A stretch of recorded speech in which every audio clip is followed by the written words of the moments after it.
if he's not playing Saturday, will he play in the final preseason game? The precedent is already set that last year he played in all of them. Correct. So I'm kind of using that as a basis of, well, if he's not going to get reps, and you heard Flus also say, I'd like to see it. I'd love to do these joint practices next week if they could, but they can't. So I don't if he's going to miss the preseason game. Yeah, to me, that's great. They simulated practice. You find out more, without the risk of injury. But at the same time, when we were talking with Tevin Jenkins, he mentioned like it's for the trenches only get to do so much at camp.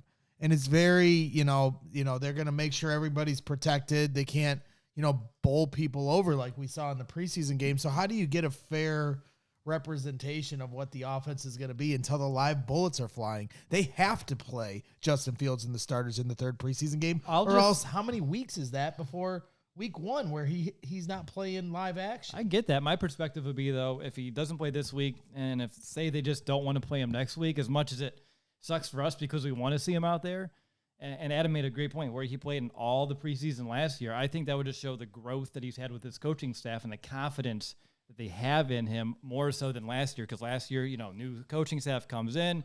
What do we have in Justin? They had to use the preseason to kind of figure that out. And now that they've been together for over a year, if they're more comfortable with him on the sidelines, I think it's just a testament of how close they are and how much they believe that he can be that guy and he doesn't need those sorts of reps.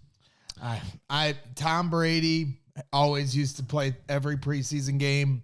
I've always been a strong proponent that you got to get ready for week 1. The only way you can get ready is by playing. And it takes me back to those days of Matt Nagy where he would sit the starters, act like they didn't have anything to work on but their kicker, and then they got kicked in the mouth week 1 against Green Bay. I'm not down with that. And that's exactly why I'm taking the stance of, and it was my initial reaction when he said it, I'm okay with this as long as he plays next week. If they hold him out next week, then I'm with you. That's over a month, I think, from It'd be pretty close from playing a game, any game action. So my guess is he does play next week because there are no joint practices, and there weren't joint practices last year, which is probably why he played all 3 preseason games.